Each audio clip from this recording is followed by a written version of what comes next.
Great. Well, hi, everyone. This is a really exciting call today. We're going to have Michael Menefee and Christine Zenel. Correct me if I'm wrong with that pronunciation, Christine. Thank you. Talking about Colorado's outdoor strategy and specifically the tools within it that are available for UR to help you plan for resilience as you go about identifying projects and priorities for your organizations. With that, I'll hand it off to our speakers. This is a 90-minute call, I guess I should say. So if you can stay the whole time, we're going to have a lot of great content packed in here. And if you can't, catch the recording afterwards. Thanks. Thanks, Hannah. It's really great to be here. And I actually think Michael and I planned for 60 minutes, hoping we had 90. So this is great. We'll get right into it.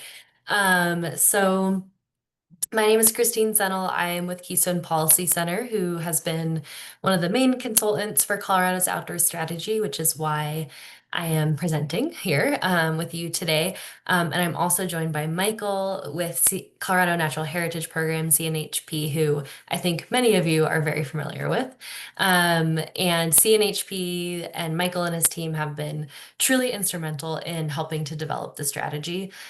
So I'll do kind of like an overview of the strategy today and some of the tools, and Michael will help us dive really deep into the Conservation Data Explorer specifically. But before getting into all that, also wanted to thank Keep It Colorado because you all played a huge role in developing Colorado's outdoor strategy. I know some of you individually were not, maybe you weren't super involved, but we did have KIC represented on our steering committee for the strategy. And so just really instrumental in making sure that Colorado's outdoor strategy is relevant and appropriate for use by those who work in private land conservation.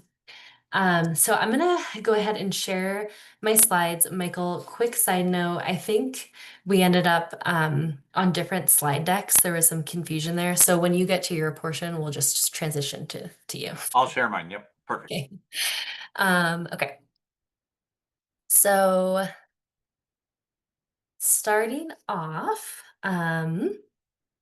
looks like you all can see. Okay, great. Thank you again for having us in your stewardship circle. I know a lot of you are familiar with the strategy, so for some of you, this might be a reorientation, but for those who aren't as familiar, we won't spend a ton of time on this, but I will provide just an overview of the main components of the strategy, what it even is. I will do sort of a quick tour of our resource hub, which is a central landing zone for all kinds of different data and mapping tools and resources and planning guidance. But then we'll do a deep dive specifically on Codex, as I had mentioned, the Conservation Data Explorer. We're going to do it a little bit differently this time. Some of you may have had trainings by Michael in the past on Codex. We'll actually use a new tool we developed to dive into Codex, which is kind of a neat story map that illustrates how you might use different layers to inform your decision making and support more holistic planning. So we'll also talk about what does holistic planning even mean? And then we will follow all of that up with Q&A and some discussion prompts for you all. So Colorado's outdoors strategy, which is a mouthful. Hannah, I know you sent out the links to the executive summary and the full document. Really encourage you all to definitely read the executive summary and if you have a chance to read the full strategy in depth. But that was not a requirement for today, so don't worry. The strategy's vision, which is sort of at the highest level, what it's trying to achieve, is to really ensure a future where not only our outdoors, but our people and our community character and all of our different ways of life in Summit County. I'm saying Summit County. I live in Summit County. It was just on a project right before this, talking about Summit County. Colorado, ways of life in Colorado really endure for generations to come. The strategy is really a framework. We call it a strategy on purpose. You'll see we don't call it a plan because it's not prescriptive. And you'll also hear us say repeatedly that the strategy is not prescriptive. It's meant to empower you all to do your work better. and to do it collaboratively with other partners. So the strategy is really a framework that advances coordination between partners. It advances tools like Codex, and it advances funding that really support the alignment of partners and how they prioritize and implement strategic actions on the landscape for three big things: conservation, outdoor rec, and climate resilience. And I want to point out and emphasize that last part of the purpose statement, which is prioritizing and implementing strategic actions on the landscape. The tools within Colorado's outdoor strategy that are hosted on that resource hub are really meant to help you all do that. They are meant to empower you all to use the best available information and data to make those prioritization decisions among your many partners. So, in summary, the strategy is a framework to advance shared goals, strategies, and actions, a framework to strengthen strategic partnerships and also funding. It's a way to catalyze, so really inspire leadership and proactive planning. It provides resources to inform decision making. That's sort of the heart of our presentation today. And lastly, it's a framework to amplify regionally rooted efforts. And when we use that term, regionally rooted, how the strategy does that is again by empowering you all to have access to the same information, the best available information, and use that to make your own decisions. So, again, these tools that we're sharing are not prescriptive, they're meant to really empower you to make the best decisions for you and your communities and your partners.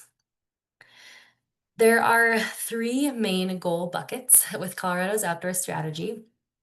Um, I will not read them to you word for word. You can look that up in the executive summary, but in general, they are exceptional and sustainable outdoor recreation, climate resilient conservation and restoration, and coordinated planning and funding. And we illustrate them in this way to really show that we as Coloradans know these goals are highly interrelated. You cannot have exceptional and sustainable outdoor recreation without thinking about conservation and restoration and the viability of habitats and wildlife and ecosystems. And then we also know that coordinated planning and funding is the only way to achieve these goals of conservation, restoration, and high quality outdoor experiences that are also sustainable. We all as partners need to be able to coordinate, to collaborate, and to really leverage our resources to accomplish these goals. I'm gonna just look in the chat really quickly. Thank you, Hannah and Michael, for putting in the links. There is a QR code here. So if you want to follow along, you can for the tour of the resource hub. I will admit that the resource hub is not amazing with mobile compatibility. The font colors are kind of wacky. We know this, we're aware of it. But I'll also share my screen here as well to give you a tour. So the resource hub is We're still just honestly, seeing your slideshow. thank you. Yes. Okay. Good. Okay. The resource hub, I think, is really where the strategy comes to life. As someone who used to work in open space and trails, like really on the ground management, all these tools are the things that I needed back in the day to help me make decisions. So I think that this is a really amazing resource for you all. So when you access Colorado's outdoor strategy on CPW's webpage, there is a link to this hub. And the hub can be navigable two different ways. The first is a menu up at the top, and then also at the bottom, there are a number of different icons. We will focus today on the menu bar. And then in the middle here, we have just, the central information if you want to go back to the strategy itself. So we have the menu kind of divided into different topic areas by either goal or type of resource or tool. So starting with climate resilient conservation, you can access a number of different mapping tools, data, and dashboards that were either created for the strategy or had pre-existed before the strategy, and we wanted to compile them and have folks have access to them in an easier way to use as reference, as inspiration. A lot of these mapping tools, etc., were identified through our many partners to include, including KIC. We also have a number of plans and planning guidance highlighted as well. We have a whole other plan tool that I'll get into as well. These are just a sample of key plans and planning guidance. The same goes for outdoor recreation. It looks a lot the same. We've got, resources for different data, dashboards, plans, and planning guidance. And then under both of these goal areas, you have access to a plan library. And honestly, this tool is something that I've already used a lot. It's really helpful if you are embarking on a new planning effort, or you just want to understand what the heck is going on in your planning region or your county, and you are overwhelmed by your Google searches for looking at relevant plans. This actually allows you to search by county, by plan type, and by topic area, and find plans that are relevant to you from the tribal, federal, state, and county levels. We did not include municipal at this time. So when you access this tool, there are instructions for how to use it. You can click, since I fumbled earlier and said Summit County, I'm going to click Summit County. You can find, we have so many different plans. And as you can see, they all show up, but there's also different ways you can slice and dice the filtering. So say you want to find agriculture, or, we also have a search bar function. Really useful. Coming back to the resource hub, under data and mapping tools, we have access to Codex. I will not go there right now, since that will be Michael's deep dive, but I really should have loaded this beforehand. We have a data dashboard, which has key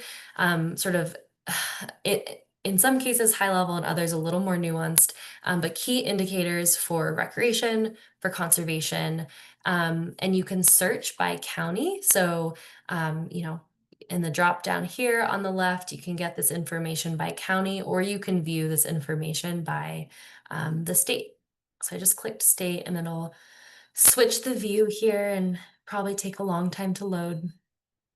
We are working on improved explainers on these indicators.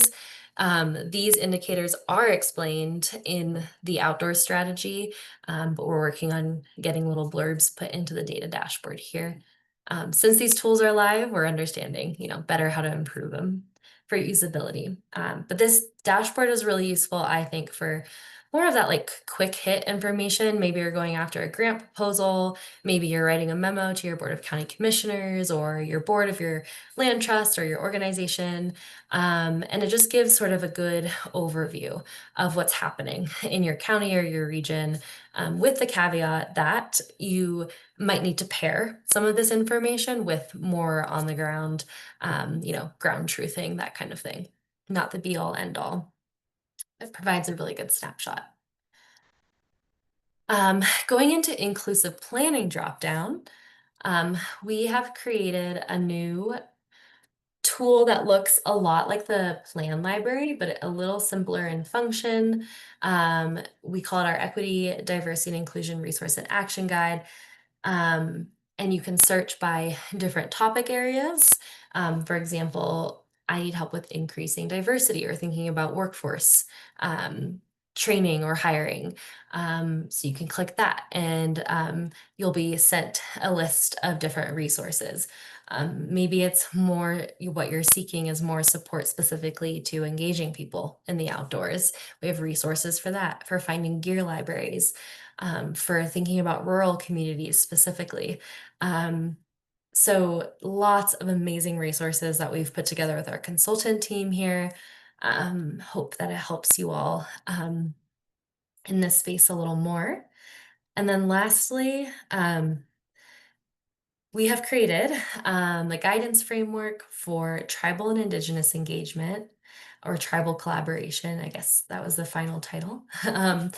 We actually just did a 4-hour long training recently on this specific element of the strategy. So this is definitely just a cursory overview today. Highly encourage you to go into this document. It is a way for partners to feel better equipped in understanding how to conduct meaningful engagement with tribes. We have a number of different strategies, barriers, pitfalls to consider, information about tribes and indigenous communities in Colorado specifically. And the neat thing about this framework, this tribal collaboration framework, is that we actually developed it in collaboration with Southern Ute and Ute Mountain Ute tribes. So their priorities in conservation and rec and climate are highlighted in this document. But I will say that we know there are so many different tribal nations that call Colorado home. So even though this focuses on Southern Ute and Ute Mountains priorities, all of the strategies for meaningful collaboration in here are universal, and they can be applied to any of your work with tribes. So really cursory overview. We had a whole 4-hour long training on this recently. So with that, I'm actually going to just pause before we go to Michael and see if there are any questions. There is one in the chat for you. She says, Christine, does this include, from Sarah, management plans, basin implementation plans, or other water focused plans? Not seeing water plans at a glance, but a lot there. Yes, they are included. I don't know off the top of my head to what extent, but they should be, Sarah. And then in the strategy as well, there's a whole table of relevant plans that inform the strategy and should be considered as well. So that's the short answer. Yeah, and the Colorado water plan actually was a little bit of a model for how we did Colorado's outdoor strategy, because they did such a fantastic job. Sarah. Great. Any other questions? Christine, I'm wondering, is that 4-hour tribal engagement workshop, is that available more generally if people want to learn more about how to use that tool? Yeah, Hannah, if you are interested, definitely reach out to me. Yeah. We are rolling out trainings specific to the strategy, and some, we might have to have different considerations for like who and when. So just email me and we'll figure something out, Hannah. Yeah.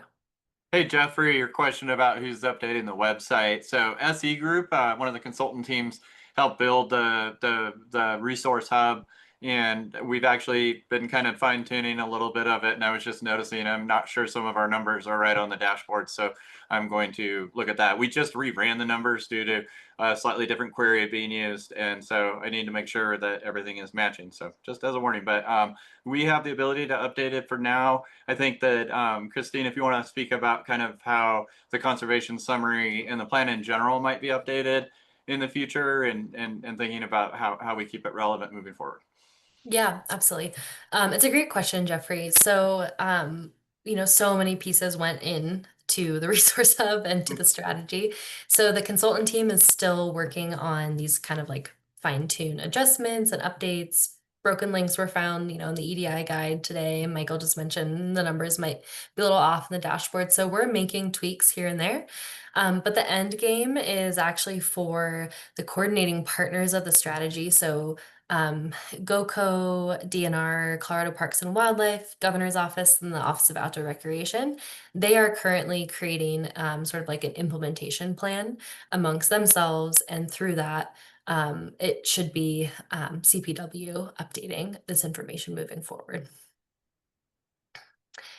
In collaboration, Michael, with CNHP probably on Yeah, I was gonna Codex. say, I think we'll probably have to rewrite some of our Yeah. stuff, and obviously we manage Codex, but just met with CPW today about putting the State Wildlife Action Plan that we're working on now with CPW later this fall. So that's another resource you can look forward to being on there. Awesome.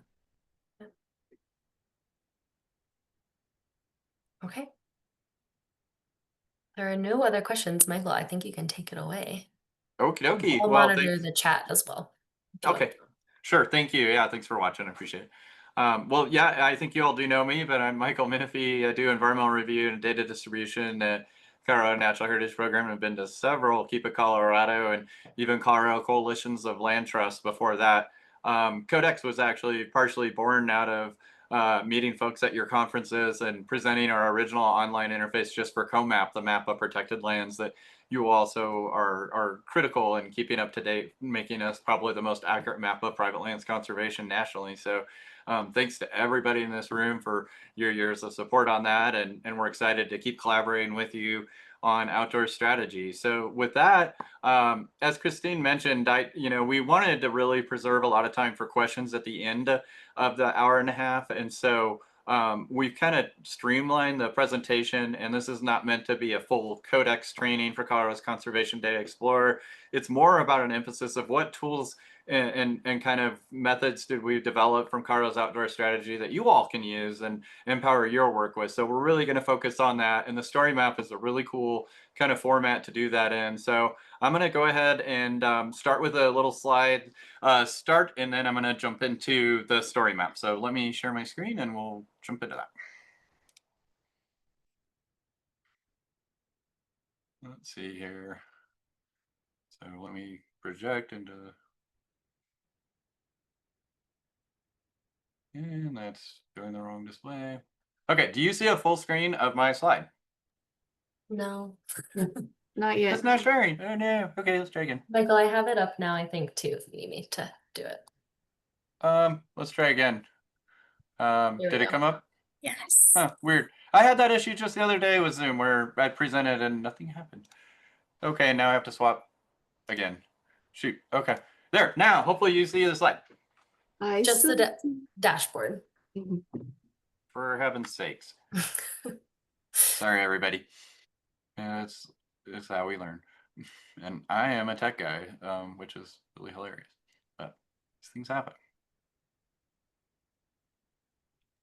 It's actually just really validating, Michael. Like if it can happen to like Menefee, then I don't feel as badly about myself when it happens to me. So thanks. Oh, please. This is why you Well, all let's- do the embarrassing thing of asking if you can see the screen share. Now can you see it? If not, I'm going to screen. Yes. Oh, good. Okay, well, let's get excited about Codex, and all of us are technophobes in our own way. So with that, don't ever feel overwhelmed on Codex. You know, there's different skill levels we all have, and there's different things for all of us on there. So that was a great segue. I just kind of wanted to lay out how Colorado's outdoor strategy really connects with Conserving Colorado, your all's 10-year roadmap for private lands conservation in the state. And it's just kind of neat how well the plans really coordinate together and support each other. You have a goal in the plan to strategically identify, conserve, and connect the most critical landscapes to support long-term climate resilience for native ecosystems and biodiversity. And in the plan itself, the strategies are to use data sets from Codex and the Resilient and Connected Network, which happens to be on Codex, as well as the best available local science and expertise, which also could be partially born from your regional partnerships and your local expert knowledge and folks that are part of your land trust to prioritize landscapes and elevate projects. And so as part of that, we have COMAP, and as you'll see, we've enhanced COMAP that will help make your jobs even easier to determine what's conserved in Colorado. We've corralled all these layers on Codex. We still have the return on investment report for ecosystem services, which is a part of Colorado's outdoor strategy as well. And then we're going to be continuing to pump all kinds of new information to new places. We're actually partnering with Keep It Colorado and the statewide Natural Heritage Survey to get private lands access.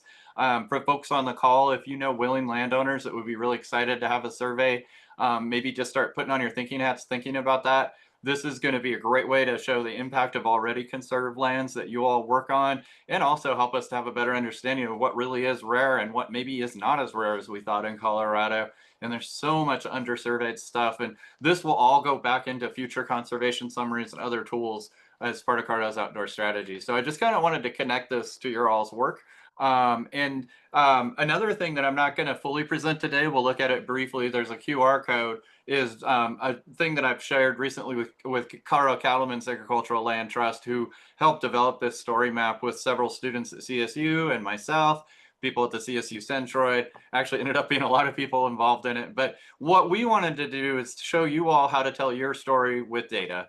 And so we use CCLT as an example. And really, by mining the return on investment report and project reports that you can run on Codex, we were able to assemble just a really neat, impressive list for CCLT. And I'm going to give you a high-level overview of that before we jump into this presentation, which is the main meat of today, which is the Outdoor Strategies Resource Hub. And this is a story map. Again, the quick link will take you right there. Maybe Christine, you can pop the links for these later in, or I can when I rejoin the conversation from the slideshow, but we'll get you direct links regardless in the chat for both of these as well. And so with that, I'm going to go ahead and stop sharing that and start sharing my screen. So let me pause in case anyone has any questions. Did anyone have any questions? Okay, not hearing that. Oops, I shared the wrong one. Hang on.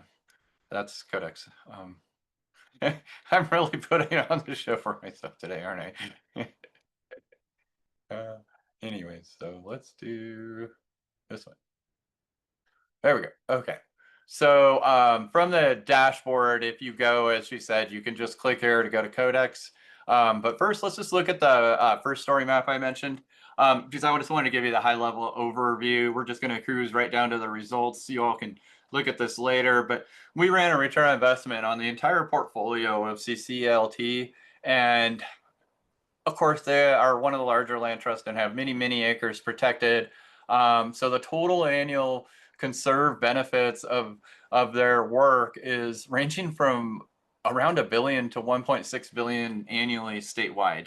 I can't emphasize what an incredible impact you all are having on Colorado. These are services, ecosystem services that I know funders really like because it shows the human utility of the work we're doing and not just the aesthetics and ethics of it, but that we depend on this stuff for survival and would have to replace it with very expensive things if we didn't have these systems that you're all protecting. So that is one really great way to impact your work, is running a project report like that. And then the other one, or a return on investment report, the other one is the project report. And what this is it's going to list all the different kinds of species, special places, wetlands, and things like this in your area. And so the students ran several project reports and tried to emphasize some of the coolest things that are there, and show some of the endangered species that are protected and particularly rare and sensitive things. And so as you go through this, you learn not just the value in terms of economics, but like what's the quality of the lands you're all protecting too by running the project report.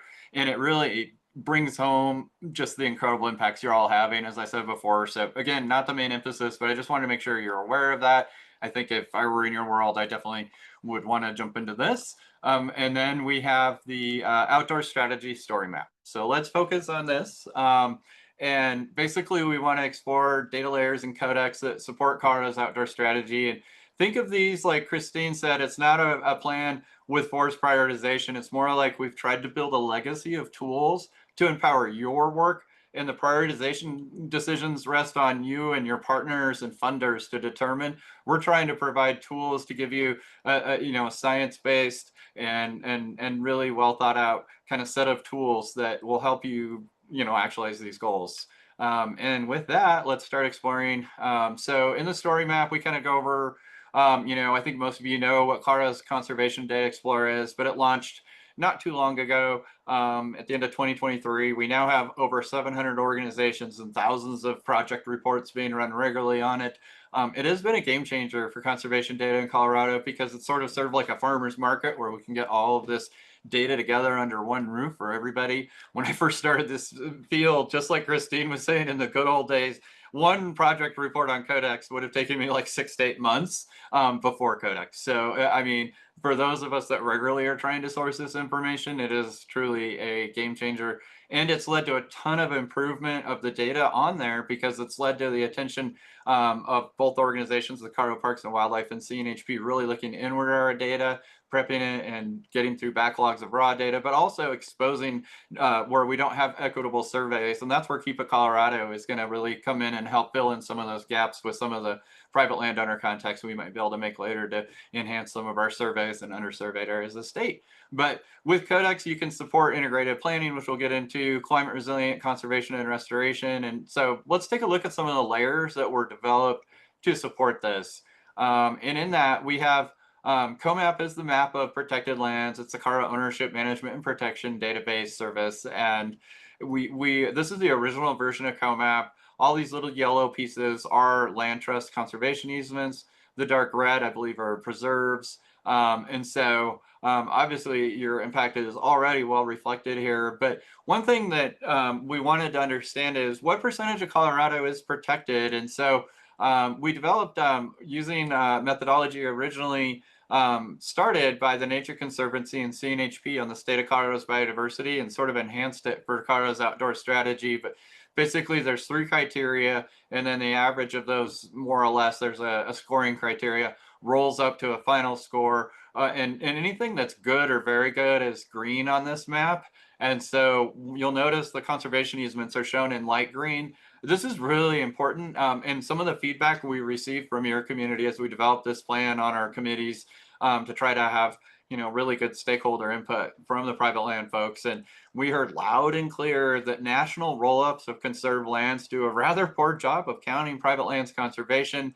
The USGS's protected areas database and the conservation easement databases often look at these as not considered good conservation because of the private lands issues. And we know in Colorado from our data at CNHP on private lands, which we're going to have increasing amounts of, we can demonstrate that private lands are a critical piece of Colorado's conservation and have the sort of tenure and protections in place that they should be counted. And so this does kind of create a game changer. Colorado is really one of the first states to not only create its own outdoor strategy, but to sort of create its own attempt at mapping what counts as protected or not. And we want to also move away from the straight, I guess, 30 by 30 approach, we could say, where we just want raw 30%. I think the goal here is let's conserve really important quality lands. And kind of going back to that project report, y'all telling your story, like, it's not just that we're protecting lands, but these lands have really neat things on them that we all want to protect. And so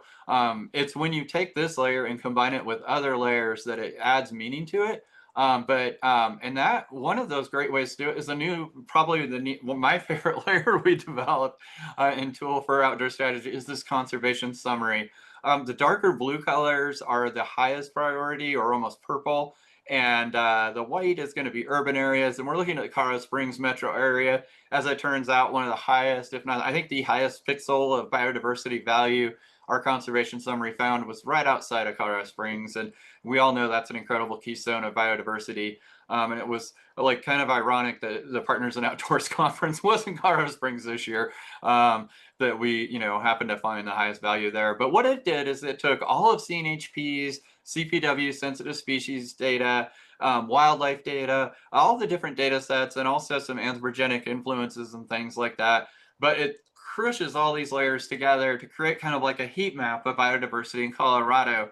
It helps avoid sensitivity issues where we can't show you, but you're seeing species footprints here, but we can't say, oh, well, here's where an orchid is, or here where, but by this, we get away from those sensitivity issues. And when you combine a layer like this with the conserved map, you can start to say, oh, wow, we have protected this, and maybe this really high value area is private lands, and we know these landowners. It'd be a really cool way to maybe sell a project, or even something we should work on for a phased conservation project to tie all of this area together. So it's kind of an amalgamation of many important layers. This went through both a technical and an advisory committee and several rounds of edits. Several of us at CNHP worked on this, and it's based on methodology that we've continued to develop over the years. Previous to this, we had developed a localized one for NOCO Places Regional Partnership Initiative. And from lessons learned from that, we developed this. But again, this is, I think, a really cool layer for you all in this community. And I think it'll help you kind of find your next areas and also start to understand the values you've protected kind of en masse with one surface. And then Another critical key tool, and it's part of, again, of your all's Conserving Colorado 10-year roadmap, is this resilient and connected network from TNC.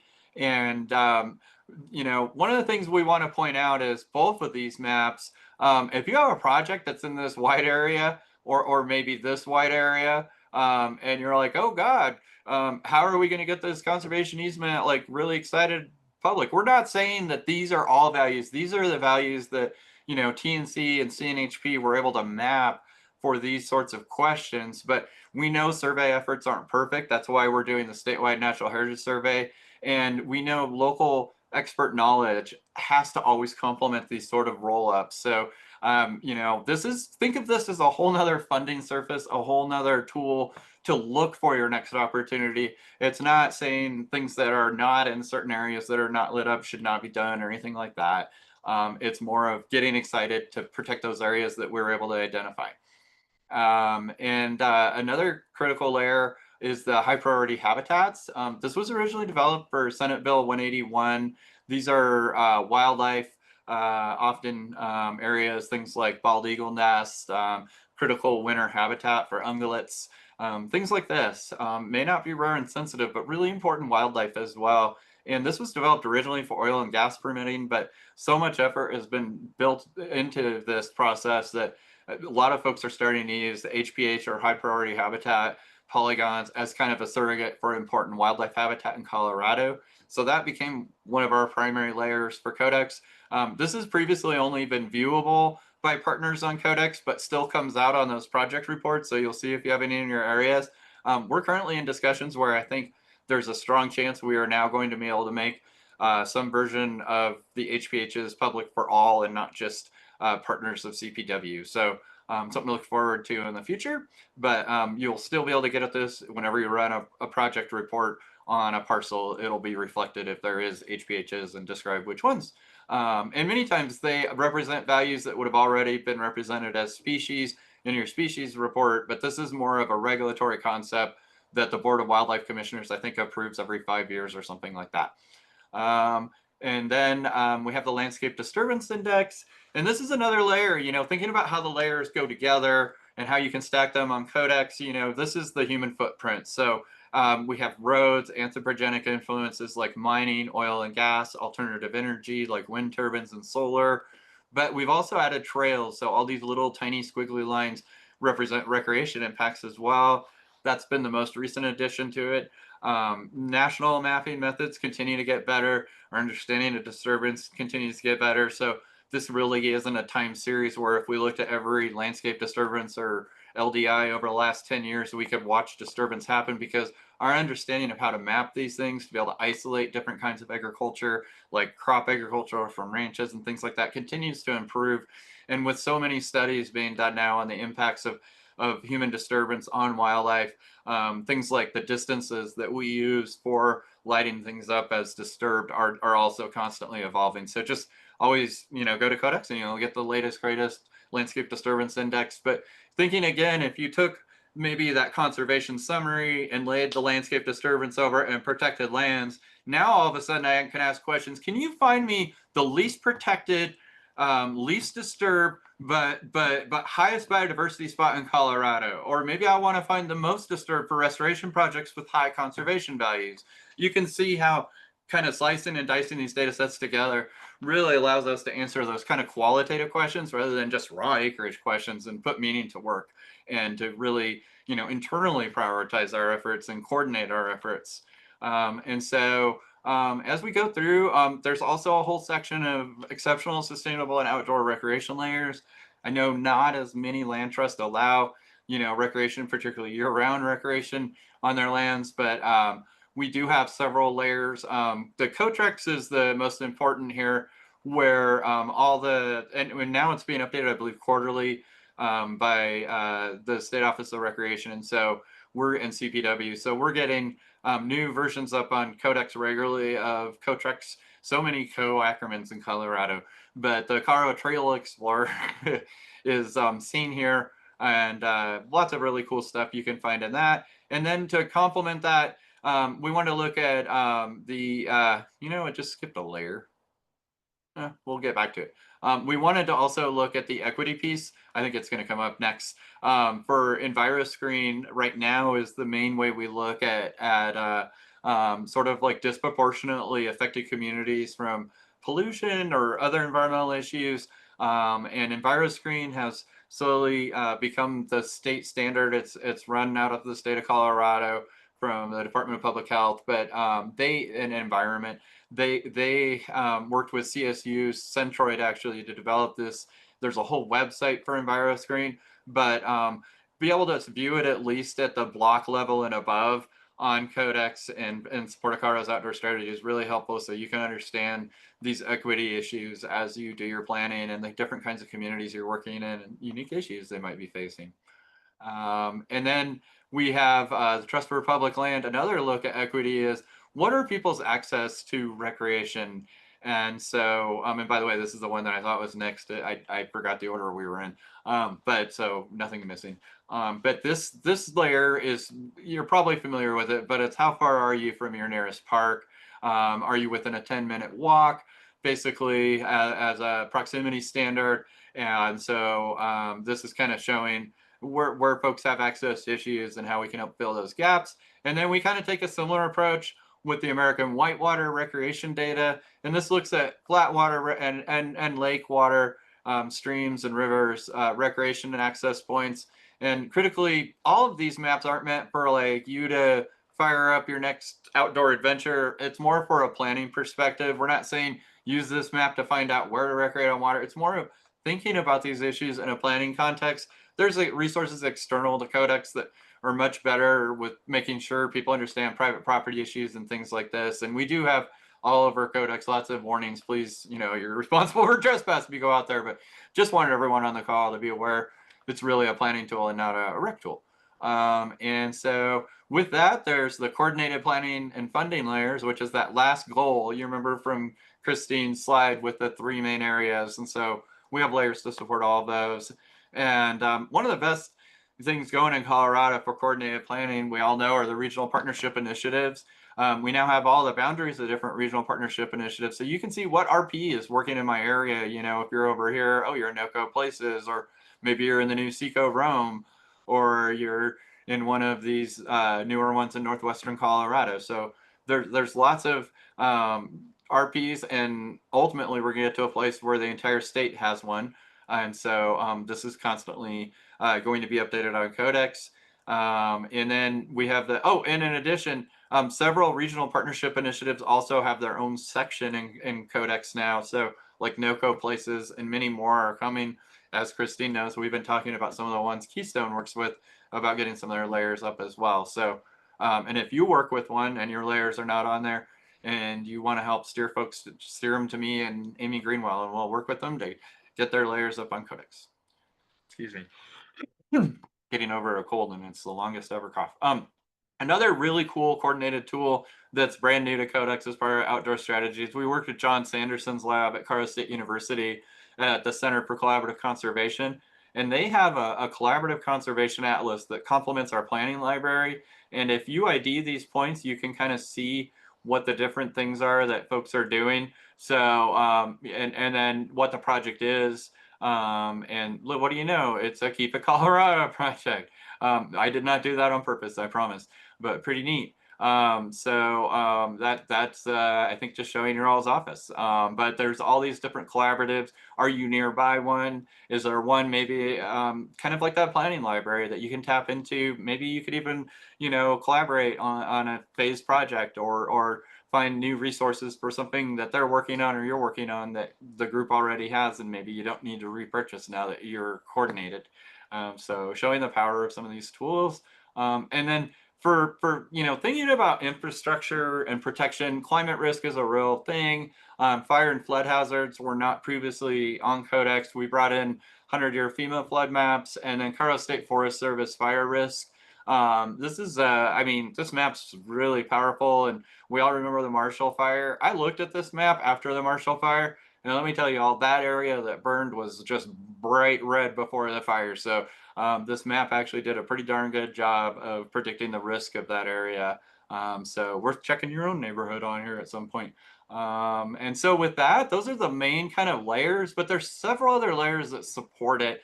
We've listed some out here, but we have gobs of species and habitats data, wetlands. We have other rec layers like aquatic gold medal. We have things like the state wildlife transportation priority results. I could see, maybe trying to get funding from GOCO for a conservation easement project and being able to demonstrate like we're going to really help deal with this transportation conflict where we have car versus deer far too much, and with this project we can hope to reduce that, or maybe you can tie into different land cover or other layers. And recently, after the story map was published, we should add it to this list, the state habitat connectivity, the HCCP Habitat Conservation Connectivity Project, is from CPW, is now available and has some great wildlife layers to understand how wildlife are moving across the landscape and how best to protect them in ways that go beyond that species activity mapping data that CPW has always made available. It was a great project. We were really proud to also be a part of it at CNHP. And as I mentioned, the State Wildlife Action Plan, the 2015 one is up there now, but the new one will be going up on Codex. We just were meeting today to determine will it be in its own section or will the layers be integrated in an already organized layer list. So just stay tuned. But by around October, those layers should be live on here for the new State Wildlife Action Plan. So with that, I do want to be happy to turn on Codex, but I want to give everyone a ton of opportunity to ask questions and things like that. Any questions that have been in the chat or anything else to share with me? No questions in the chat yet, Michael, but yeah, I think it would be great to pause and see what questions folks have. And then maybe we can do a quick little tour of the actual platform. Okay. I went in to stop share and now it just says share. So I assume I'm not sharing anymore? No, it's still sharing. Oh boy. Yeah. Mhm. Yeah, so does anyone have any questions for Michael? Otherwise, we have lots of discussion questions, but really want to make sure you all come away with having a good understanding of what is available to you. I might be able to do it through the menu, but I don't know. I might need to update because it wasn't even working earlier when I jumped on Zoom, but I don't have a stop sharing button. And I've used like this quite a bit. So like, let me see. Oh crap. Sorry, everyone. No That worries. is really weird. I can stop share for you if you like. Please. My share button Oh, no longer, I just have share. That is really bizarre. Huh. Okay, well, it's my day to be the technophobe. I guess we all get a turn.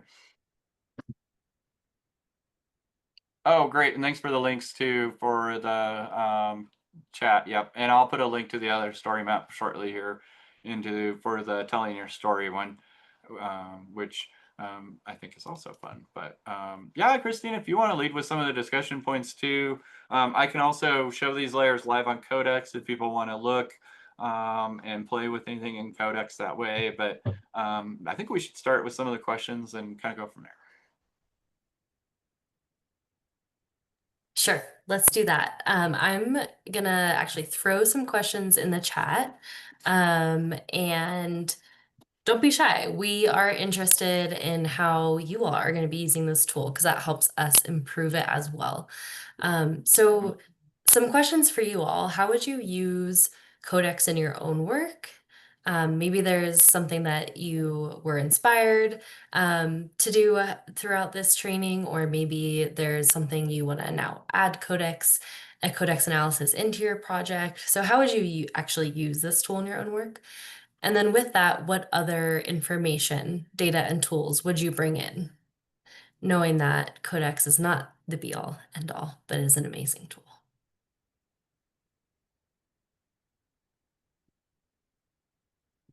Yeah, feel free to come off video, raise your hand. Carl, Does that mean you're up for the task? Yes, I can jump in. We love Codex. Codex is fantastic. We use it in a multitude of different ways, but a big thing for us is we'll use those reports when we have a new project that we want to present to our board of directors as supplemental information that we can provide for habitat, potential conservation areas that might be close to the project we're looking at, different kinds of plants and animals that are observed or suspected to be there. So it's great for that. But even more so, it's a huge tool that we use for grant writing and leveraging that information. So it's fantastic. It's got so much information. We, barely scratched the surface. We could definitely leverage it more in other ways, but it's especially great for us visual folks who really like seeing a map. And all the other things that are around a subject area. Well, thanks, Carl. We really appreciate your all support and COMAP, and that's a really critical part of making Codex as cool as it is. So, and it makes it more worthwhile for land trust since you can actually turn on your properties and see them. So very helpful. But thanks for all those words and kind of examples of how you use it. I'm curious, have you all started thinking about how Colorado's outdoor strategy might work into your planning efforts using Codex or otherwise?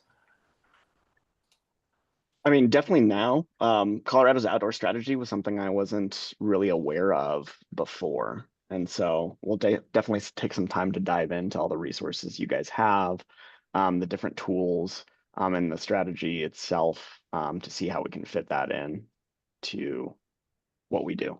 I'm sure we'll find a way because this is all great stuff. Great. Yeah. And it is meant, like Christine said, not to be prescriptive, but helpful. And you all are figuring out those decisions. But now you have some decent tools to kind of ground it in data and science and things like that. Yeah, and one more note, with Codex and this and other things, the return on investment reports have been really huge when talking with prospective landowners for conservation or getting support from funders, especially given how that report was kind of newly done. What was it, 2023? Yeah, we just updated the values. It was a little later than that, but if you had run Codex reports on ROI before, you bring up a really good point, Carl, because the values dramatically increased with new evidence. And so Yeah. our economist, Dr. Slidell, had brought in new numbers, which, CCLT's bottom line number of $1 billion plus more than doubled from the first time we ran it prior to the update. But I'm sorry, I didn't mean to interrupt, but yeah. Yeah, no, that was huge. Just showcasing the kind of work, and especially when we go to leverage any kind of financial support, it's like, hey, here's some powerful numbers. But Great. using the Codex to localize it's even better when we're trying to find transaction cost assistance or something like that to a specific property. We can kind of get a little bit more granular with those numbers. And one thing I'll offer too, if one of the things when you run a Codex report, and if you're thinking of your portfolio as a land trust, usually this is not an issue for most work, but there's a minimum of a mile buffer required for certain layers like the sensitive species. And really it's the documented, not the modeled sensitive species, but those, obviously could be on private lands or have protection or visitation pressures and things like that. Both Parks and Wildlife and CNHP data sensitivity policies wouldn't have permitted us to share as much as we did on Codex without that buffer. But when you run an ROI report, the buffer is not actually used. So because it's not sensitive. And so you can always tell in the table of your Codex report if the buffer's been used. And if we were talking about running your entire portfolio and you really needed a species list of only what was in or out. And again, wildlife moves, plants move. We haven't surveyed the state thoroughly, so this isn't always needed. But I and Amy have God powers at CNHP that we can run a report without buffers. And for very, very large areas, we can run those. Like for the regional partnerships, I've run county-wide reports, and clearly there's not anything sensitive about saying, it's within a giant county boundary, no one's going to find it. So if it's something of that scale, we would be happy to do it. We can't run for a site like that, though, obviously, due to the sensitivity concerns. But just a great question, and it made me think of that. or comment. Michael, I think maybe after seeing if there are more answers to our discussion prompts and other questions, I think I'm sensing that it might be helpful actually to potentially go into Codex and For kind sure. of describe how to run a report and show the ROI tool maybe too. Looks So like Sarah had a question about if we could maybe get the hydro-based data. I have made a note. One of the things we will look at it, but every time we look at this, there's two things. One, how would it serve in a shared platform with other data? And with EnviroScreen, it worked out great, but there's another level of access you get going to EnviroScreen where you can really drill into little quiggly, little sniggly things. And if we were ever, for example, to get any kind of Compass historical preservation data, we've talked with the SHPO State Historic Preservation Office folks, and the very least it would say is yes. Now contact SHPO and find out what you need to do. It would never tell you what's there, like, oh, Pioneer Cemetery at 4 o'clock. No, it because of the sensitivity issue. So depending on the data set, I think this one would actually be one we wouldn't have that concern, but sometimes too, we could put maybe it on there. And then the other consideration is we are trying to avoid death by layer. Obviously, there is an increasing impressive amount of layers on there. We've tried to organize them meaningfully into major sections.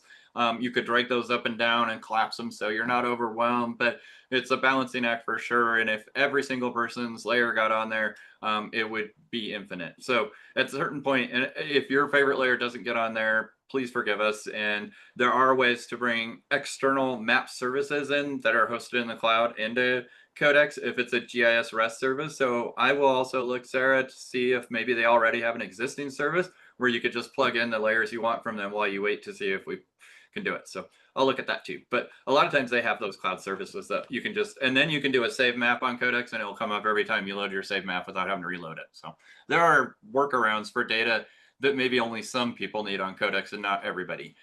So we don't drown everybody in data. Good question. Yeah, I would love to see. I know, I mean, I feel like water rights is just such a increasingly critical part of transactions, and understanding and being able to pull that data in at the same time to understand how water rights support some of the species and habitat values as well, I think would be super critical. So at I least totally having agree. those diversion and ditch layers. We and do have the open space. diversions on there though. You know that, right? Well, yeah, great. Yeah, okay, cool. Thanks. Yep, no, those are great suggestions though. And anyone else that has any suggestions, you can either put them in the chat, raise your hand, share them with us. But love to get suggestions. And also, I put it in the chat, but if you want more in-depth training or we run out of time today for your question, we can always set something up for your land trust or group. Just feel free to email me and Christine, or we'll coordinate. Probably you should just email me anyways, because I'm going to be the one doing the training, and I'll CC Keystone so they're aware we're doing this. But yeah. I'll put our emails in the chat, Michael. Jeffrey had a good question about if anyone knows if the energy industry is aware of these tools and are they using them to plan future development? Yes. Is the Colorado Energy Office bought in? I cannot answer that question. I will speak to that for sure. I think Michael can. So yes, they are. There's the oil and gas stewards at CPW that have regions, and each region has their own tools, and I think that they've realized that they're letting them have some level of specialization for their region because of regional needs. But several planners at CPW involved in oil and gas, Senate Bill 181 and other activities like the oil and gas liaisons I was mentioning are using Codex in these tools. And we actually received a significant donation from Chevron on the other side of the equation because we need support to keep Codex going. Obviously, it's a really kind of expensive thing to do and keep going. And we were on the verge of starting to charge potentially for commercial use for cost recovery. But I've always believed data wants to be free. I have friends that work in consulting, and if you didn't get your charge pre-approved, you ain't doing it, kind of a thing. And so, especially when you work for giant board consulting firms, and so by making Codex free all the time for commercial use, the amount of use it's getting is so much higher, and so it's informing so many more decisions when people have to pay for the data. And so by Chevron making that donation, they've allowed us to not need to move to charging anybody, including commercial users. So both the oil and gas folks in the state are using it, and the people trying to stop the oil and gas folks. And same with the alternative energy. We've recently had several people approach us from everything like photovoltaic, agriculture, combos to looking at where to successfully site and place solar. And so hopefully they will use these tools to help minimize impacts as they site these facilities. Much like Senate Bill 181, high priority habitats are already hopefully helping a little bit with that regard.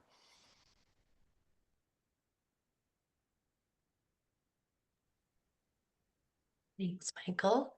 I put our emails in the chat. Michael is your point person for Codex, including for trainings, and we'll also actually provide a link at the end of this to sign up for specific Codex trainings. I am your contact for sort of anything resource hub related, strategy related. Are there any other questions, comments? Should we jump into Codex real quick? Yeah, let's Okay. wait in silence for a little bit to see if anyone feels brave to ask a question or make a comment. As people might be thinking about questions they have, I'll just say that Michael's trainings have been super helpful in the past. The return on investment report has been shared at Spring Summit in 2024. And the folks that were attending that were not just conservation project staff, but also development staff, folks who are trying to do community outreach and communications about the work they're doing. So I think there's something here for everyone, even if you don't see your comms or development folks on the call today. They might still be interested, and Michael's done a bunch of trainings like that in the past. So thanks, Michael. Yeah, no, that's a really good point about comms people too. I think it's great for people that are in that world because it's a storytelling tool, right? So, yep. Michael, I have one question for you. The COMAP layer, how often does that get updated? So we do the annual data call through Keep It Colorado for private lands data, and usually there's a fair bit of back and forth with a few individual land trusts, figuring a couple questions out, things like that, different easement holder questions or things. And so we manage about one COMAP update per year. And so this one that you see here was actually based on the most recent at the end of last year's version of COMAP, but it does not incorporate the current data call that is ongoing with Keep It Colorado. Obviously, we're still getting data from that. Generally speaking, we're very glad for people like Hannah stressing the deadlines, because no matter how hard we stress them, we still get some after. And if we didn't stress them, we get them like 8 months later, and it'd just be an ongoing rolling thing. And it really does help. Just so everyone knows on the call that we get your data as close as possible to cut off, because there's a lot of work Amy has to do in the background, getting all the layers to match up and be happy together in one big happy map. It's actually a huge lift. And so that's part of why there might be a delay after the close to the posting of the new version of COMAP, is she's sort of working out some of those geographic questions. Great, thank you. Yeah, and in case you don't just love helping me out when I send a request on behalf of CNHP, it's also legally required by the state of Colorado to send in your conserved land data. So it's help us out, help us continue our legal obligation. Yeah, and with that, I totally forgot to mention that. So thank you, Hannah. That is really important. And also, we are working from that same law on adding the conservation purposes and creating a registry of conservation built into COMAP. And so we're adding the attributes where they were missing for, is it conservation, education, the 4 federal purposes that break into multiple purposes from there. And so that's all getting mapped, and we're getting the deed numbers mapped over. And it is a huge lift. We're working with the state office, and at least for the newly GOCO funded easements that are coming on now, we get regular updates from them, which also help us prepare COMAP updates in addition to the efforts of Keep It Colorado. So between the two, it's really modernized and efficient, made us more efficient, but also increased the amount of data. And so that project of adding that new data COMAP has been ongoing. We receive one-time funding for COMAP. After it's gone, we have no more funding from COMAP. So a real plug is someday we probably will come to you all and be like, please help us keep COMAP be a thing. It used to be a loss leader for CNHP for a while, and you all helped us get the funding last time was Keep It Colorado. So just putting that out there that someday in about a year, our one-time funding from the ledge goes away. So. All right, Michael, I think for those who are sticking around, I think if you're interested, we'll do a quick little tour of Codex, the Excellent. action platform. Yeah, I guess if anyone wants to drop, we'll go ahead and shift to that. And if you can stay with us, feel free to interrupt me as I go with questions and everything. But what I think I'll do is show you how to make a quick project report. And also, FYI, there will be a conservation planning report coming soon. And Christine doesn't even know this yet, but when we met with the State Wildlife Action Plans today, there was this discussion, maybe if we could wait until the swap's live this year, we could also integrate it and the HDCP study into this. So there'll be a master conservation planning report for you all in addition to the project report. But at some point in the future, there will be another report option on Codex versus the project and ROI report. So keep that in mind, one that's really tuned to the outdoor strategy and pulling in SWAP and the HDCP study. So yep, with that, let me share my screen. And I'll never be able to unshare it apparently, so I may need help. All right, so hopefully that worked. Yes. Sweet. Okay. Let me F11 so you get more screen. Great. And so I didn't go in from the homepage, but obviously you would register on the homepage and the link in the chat once you get in. Let's turn on the just a couple of layers real quick. The conservation summary. And you can see the legend by expanding when this is the layer palette over here. And this is obviously not time for a deep dive training. And then let's look at the COMAP conservation protection level. And we can actually, if we want, we can do things too, like move the layers up on top of each other. And then you can change. So sometimes you just want to look at something, like someone on the call mentioned they're a visual person. So like I can adjust that transparency. Maybe I want to turn this up so that it really pops through. And now I can be like, okay, so where's some of that bright blue that's not looking too protected here, you know? And we can see just without even running a report, two of the main tools of outdoor strategy and how that relation of those layers can be so powerful. But with that, let me just show you real quick how to run a project report. I just thought that would be a neat example to show. Let's try to find something. Actually, I'm gonna turn on the other version of COMAP with some private lands conservation. Because that's always exciting. Does anyone want to call out a specific area, or should I just pick an area I know is rich in private lands conservation, like here? Okay. So let's say these are your easements and you want to run a project report and you don't want to have to put in the boundaries of your easement. You want to just click create project to begin that process.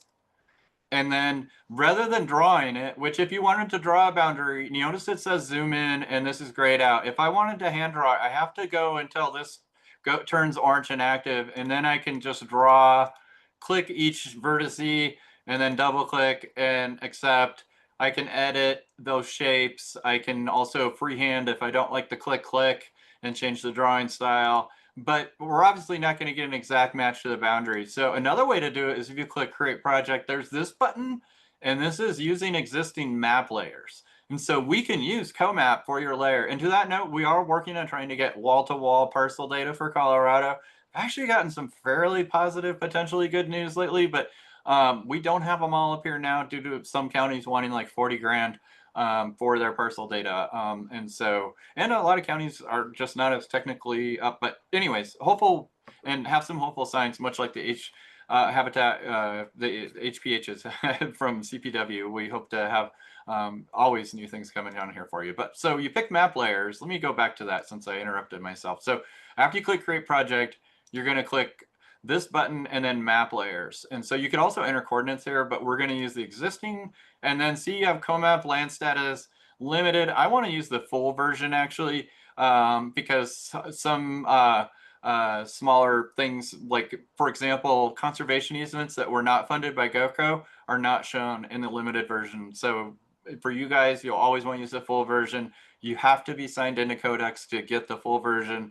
So you won't be seeing the full version right now if you're just viewing codecs without an account. And then all I have to do is say select from resource. And then here comes this layer, and I can click by clicking on each layer I want. And so let's say this was the parcel I wanted to run a report on, or maybe it was this one also. And so now I've selected two.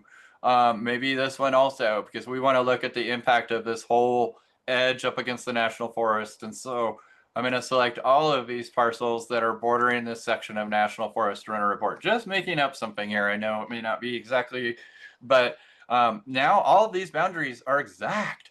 And so I didn't have to hand draw them. I just click accept. There I can see my map and I say, okay, I'm ready to go.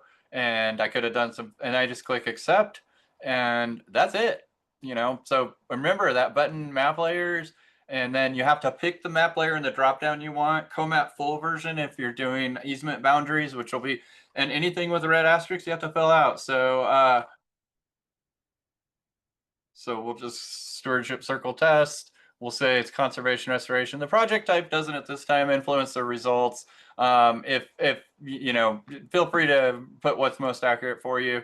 Again, here's my God power, no buffer, but you all will have 1, 2, or 4 miles. Since conservation often does move around and birds and things don't necessarily know boundaries, I actually prefer a buffer for a lot of this kind of work. So I'm going to leave it at a 1 mile buffer. And I'll just say this is a test. Again, red asterisk means I have to fill it out. Anything that can be pre-filled from your contact info is for you. And then if I want to tack on the ROI report, I do not have to actually do the return on investment button. I can just do it at the same time as project report. If you click the ROI report, it'll just run that report alone. This is a way you can get both reports at once. Surely we'll add the conservation planning report here as well, so you can run all three at once it is a real thing. And so we just click submit. Bam, we have just submitted a report based off of these exact boundaries.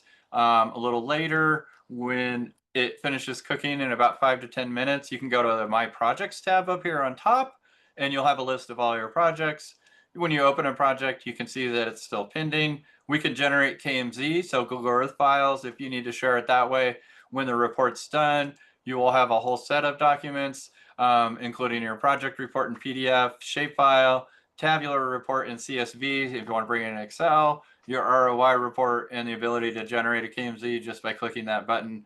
Once it generates, you'll then be able to download the KMZ file. And so now I have a Google Earth file available if I, and that's really democratizing GIS, geographic information systems, and mapping. Not every land trust and every landowner has $15,000 ArcPro software. We try to be helpful as much as we can in that regard. But let me pause there. You saw create project. We could draw, or if we want to use boundaries, we can do map layers. Any map layer you can pick from this drop down. I was suggesting CoMap full version because it has your all's boundaries in it. Any questions on this? Very easy but critical little tutorial we just did. Wow, that means everybody's going to rush off and make a million project reports. I'll be checking the logs. No, just kidding. With that, Michael? yes. Yeah, sorry, this is Jen from Colorado Open Lands. Hey, Jen. I didn't have a question about this process, but you had mentioned when you said something to Sarah about being able to save a project or a map. Oh, So let me show you that. Yep. Yeah, Okay. we could upload shape files or whatever and then Yep. have them available. That would be awesome. Yeah, it's not uploading shape files, but I'll tell you how to do that. Yeah. Before we leave this screen, this is all the different ways you could submit a project. So in addition to drawing, I just want to point out you could do from make a map. If you drew things on this tab, it would show up here as a boundary or coordinates. You can also upload shapefile, geodatabase, or Google Earth KMZ, KML files, as long as they meet the requirements you see in the dialog for size and whatnot. For zip shapefiles, when you upload them, you want to upload them zipped and they have to be zipped at the root level, so you're not zipping a folder in a folder, or it won't see through the two folders. If that makes sense to you, if not, contact me, and we'll walk you through that. But just so you know, now, great question. Oops, I said accept and there was nothing I did. I meant to click cancel. All right, so let's say I want to see this view every time I come into CoMap, and I also here where you see add resource, URL, you can add URLs of ArcGIS REST services, and I'm sorry I didn't have one ready for the training today, right this second. If we have time after I show this, I can grab one, but basically what one looks like, I can show you really quick. Well, what ours look like, and you can use these in your projects if they're not sensitive. So like for example, if we do the COMAP one wouldn't show up, but if we do like the conservation summary or potential conservation areas public that are public, we can just do view details. And this is what a map ArcGIS REST service is called. And that's what you need is an ArcGIS REST service. And the USGS, Forest Service, BLM, well, I pray to God all these resources still exist. A lot of things are just disappearing into thin air.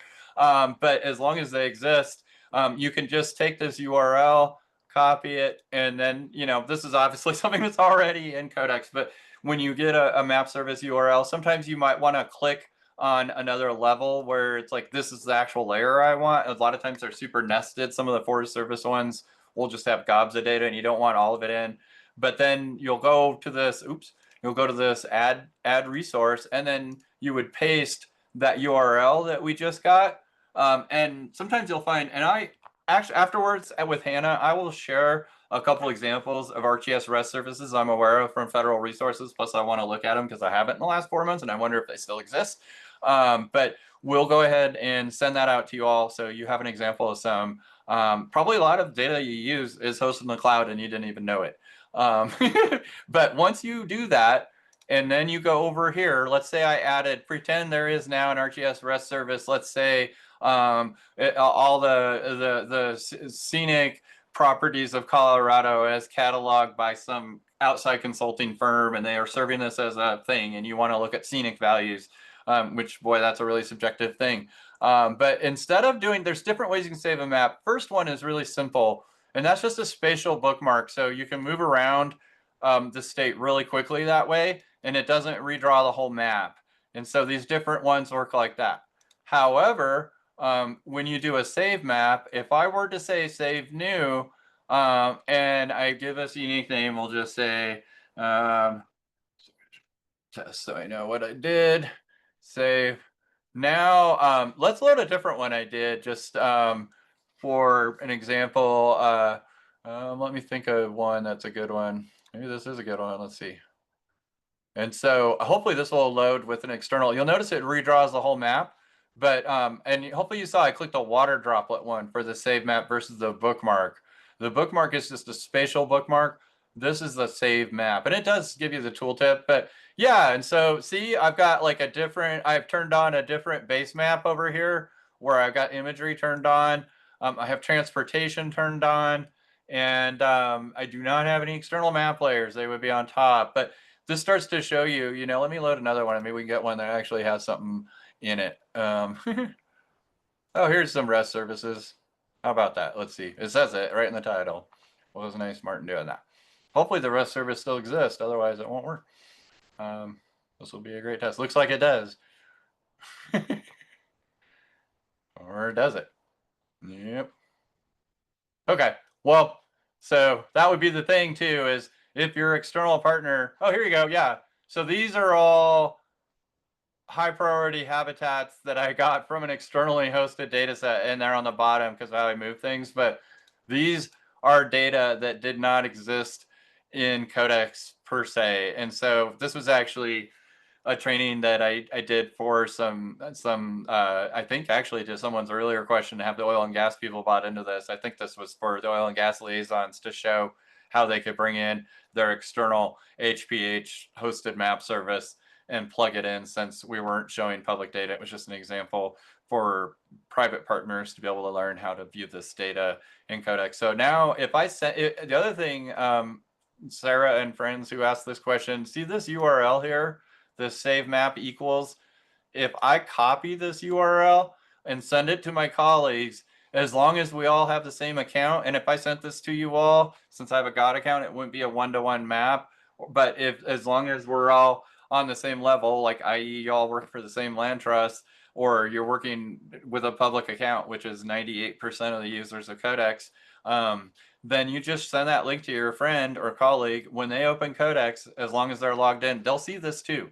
And so you can use this as a collaborative tool by copying this URL, sharing it with your colleagues. Say, hey, make sure you have an account on Codex. It won't work if you're not set up as a member. Once they're set up as a member, just click this link and you're going to see this map I created for you, the landowner, or for you, the funder, or for you, the grantee, whatever, collaborator. And then everybody can look at this external data as long as it's a map service that you brought in. But when you add a physical file and you were to add a shapefile geodatabase, it's only remembered for the session. And that's a limitation of ArcGIS Server, which is in the background on Amazon Web Services.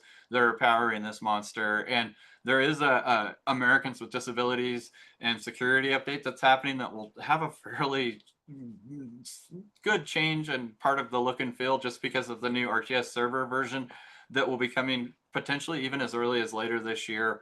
We're working with NatureServe, our international partners that have built a lot of the environmental review tool that this is running on.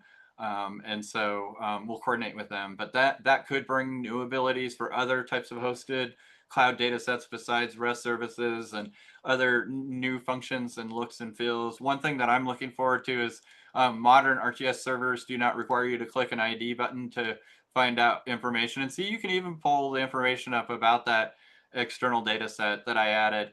But the ID tool is on by default in the new version of server. On this, you do have to click ID. And with that, let me show you another really quick way to get data out of Codex. Watch this. This is really cool. So if we turn on, for example, the quad data, which is the public version of species and communities, and I ID one of these, the ID tool can be a reporting tool without even clicking create project. And you can do it in different ways. You can say what layer, you can say by what, you can buffer by distance. But I'm just going to click one of these quadrangles that summarizes CNHP data by quad. It's kind of the darker the red, the more species. And you'll notice when I click on there, there's like 4 things in this list. And I mean, it's nice for normal users, but what if I want to get this in a table? Just show results in table and bam, we've got it all in a table with all the different data categories neatly organized. We can export to PDF or CSV. And so without even running a project report using the ID tool, you can just grab data at any layer you want, which is important because not every layer will ever be a part of a report. You know, not all of them actually spit out results. And some are just meant to be either visualization layers or boundary layers or other layers like that. But maybe you still need to get data on those layers. This ID tool will be your friend. So anyways, great. Any other questions while we're playing in Codex?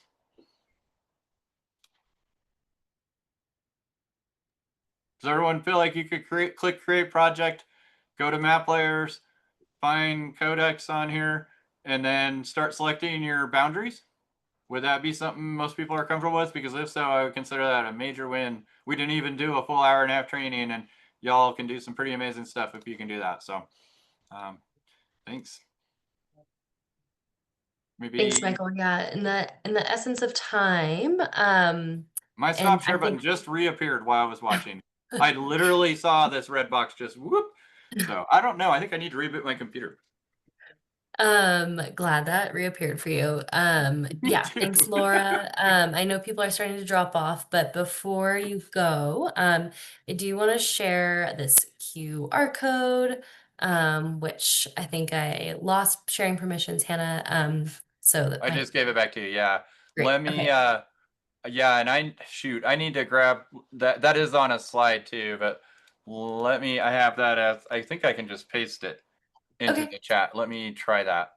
Okay, and this is CNHP is just gathering information on who is interested in trainings, whether that's for you and your organization specifically, or if you just individually want to attend an open training. So thank you, Michael, for putting that in the chat. It's up on the screen, and I'll just leave it up while we close out. Hannah, is there anything else you'd like to say? When I send the REST services to Hannah, in case you all want to get an example of some of those cloud-based services for our earlier question, I will also send the direct link to this. I'm sorry, I did not have it pulled up, and probably by the time we hang up, I can get it up, but it'll take me a minute to fish it through my Google account. So apologies. So that's At all least you good. got I'll the send QR these code. resources to everybody, and that'll also include the recordings. If anyone didn't quite get the make a project step from Michael, you can watch it back and follow along later. And I think, yeah, I think these other trainings will be such a great opportunity. I think the fact that we still have people hanging on after 90 minutes is a good indication that this is really important, powerful stuff. There's always more functionality to learn, whether you're starting or whether you use this for 10 years. So, yeah. Awesome. Thank you all so much Okay. for your time. Appreciate it. Always love meeting with y'all. You're a great audience and so glad to see so many of you here today. Thanks.